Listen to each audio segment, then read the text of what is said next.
निकली हुई ताकत वापस कैसे पाएं, जो नालियों में वीर्य हमने बहा दिया वो वापस कैसे रिकवर करें। भाइयों, आज का वीडियो महत्वपूर्ण है, पूरा ध्यान से देखिएगा। देखिए, मैं आपको उस समय में ले जा रहा हूं जब आप हस्त मैथुन नहीं करते थे। ध्यान से सुनना, गलती से भी स्किप नहीं करना। जब आप हस्त मैथुन नहीं करते थे, आपको कोई लत नहीं लगी हुई थी, उस समय में आप जाइए, थोड़ा पीछे इमेजिनेशन कीजिए। ठीक, उस समय आप हष्ट पुष्ट बच्चे हुआ करते थे, आपके गाल एकदम ऐसे कुचू कुचू टाइप होते थे जिसको कोई भी आके खींच के चला जाता था। गोरे चिट्टे आप हुआ करते थे, काफी ऊर्जा आपके शरीर के अंदर हुआ करती थी। आप कहीं बाहर खेलने चले जाते थे तो माँ बाप चिल्ला चिल्ला के परेशान हो जाते थे कि आजा घर में पढ़ाई भी कर ले, लेकिन आप थकते ही नहीं थे। इतनी स्ट्रेंथ, इतनी स्टेमिना था आपके अंदर, आप दिन रात खेलते रहते थे, परेशान ही नहीं होते थे बिल्कुल। वो बचपन के थे। उसके बाद एक ऐसी लत में हम फंस गए जिससे हमारी बर्बादी के दिन शुरू होते गए, वीर्यनाश। एक बात बताइए, बचपन में उस समय भी क्या आप कुछ स्पेशल प्रोटीन खाते थे अपने अंदर, कुछ ऐसी चीजें लेते थे जिससे आप बहुत खूबसूरत दिखेंगे या किसी प्रकार आप में बहुत ताकत आ जाएगी, ऐसा कुछ लेते थे? कुछ भी नहीं लेते थे। नॉर्मल जो घर में मम्मी जो आपके खाना बनाती थी वही आप खाते थे अच्छे से। आपको प्यार से जो खिलाया जाता था, दूध पीते थे, ज्यादा से ज्यादा कुछ भाइयों ने बॉर्नवीटा डाल के पिया होगा, हॉर्लिक्स डाल के पिया होगा। बात को समझ रहे हो? तो उस समय कुछ स्पेशल तो हमेशा नहीं लेते थे। घर की दाल रोटी सब्जी जो बन रही है घर में, हम वही खा रहे थे। उसके बाद वीर्यनाश प्रक्रिया शुरू हो गई, बहुत हम दुबले पतले हो गए। तो मेरी बात को समझो, देखो, आप अगर 5-10 साल से वीर्यनाश करते आए हो, आपके अंदर वीर्य बन तो रहा है, लेकिन हो क्या रहा है, आप उस वीर्य का इस्तेमाल ही नहीं कर पा रहे, आप उस वीर्य को बहा रहे हो। तो कमजोरी तो स्वाभाविक है, ताकत आ रही है। जैसे आज आपने वीर्य बहाया, कल आपको वीर्य मिला, ठीक, अब वीर्य मिला, अगले दिन फिर आपने वीर्य नाश कर दिया। ताकत आ रही है, जा रही है, आ रही है, जा रही है। लेकिन अब ये इतनी गंभीर लत बन गई है हस्त मैथुन की, ताकत अब अंदर बन ही नहीं पा रही है। पूरा वीर्य खाली होता जा रहा है, वीर्य पानी की तरह पतला हो गया है।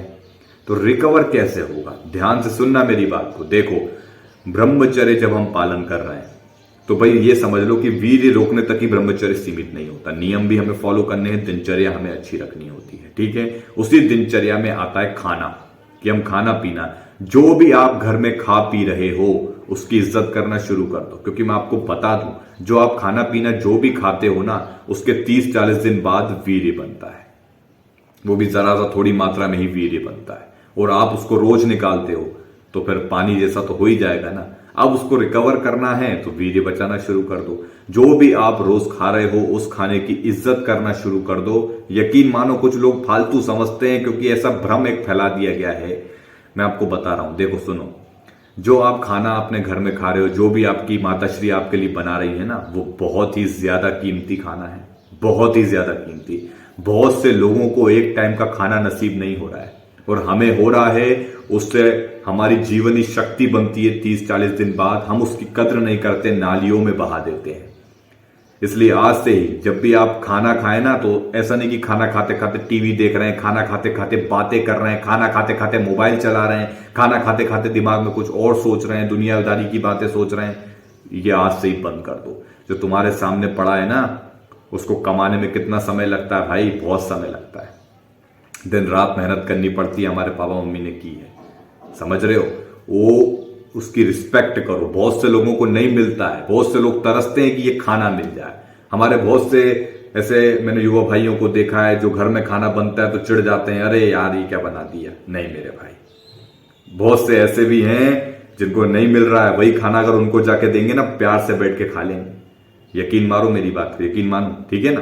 तो उसकी इज्जत करो। बाकी भैया बहुत चीजें हैं, इस प्रकृति ने बहुत कुछ दिया है। हरी सब्जियां खाओ, दालें खाओ, दूध खाओ, दही खाओ, फल फ्रूट का सेवन करो, और ब्रह्मचर्य का पालन करो। किसी दवाई, किसी प्रोटीन की जरूरत नहीं पड़ेगी, ठीक है। और इतने करते अगर आपको ऐसा लगता है तो आयुर्वेद में भी बहुत सी दवाइयां आती है। आयुर्वेद सबसे बेहतर है। आयुर्वेद में आपको जब आप लेते हो उसका कोई साइड इफेक्ट नहीं होता, वो आपको एक रिकवर करने में मदद करता है। आयुर्वेद में बहुत सी दवाइयां आती है, मैं आपको उसके बारे में जल्द बताऊंगा। आयुर्वेद सबसे बेहतर होता है, ठीक है ना। तो उम्मीद है आप मेरी बात को अच्छे से समझ गए होंगे। ये बहुत ही महत्वपूर्ण बात है और बहुत से युवा भाई इसे इग्नोर करते हैं।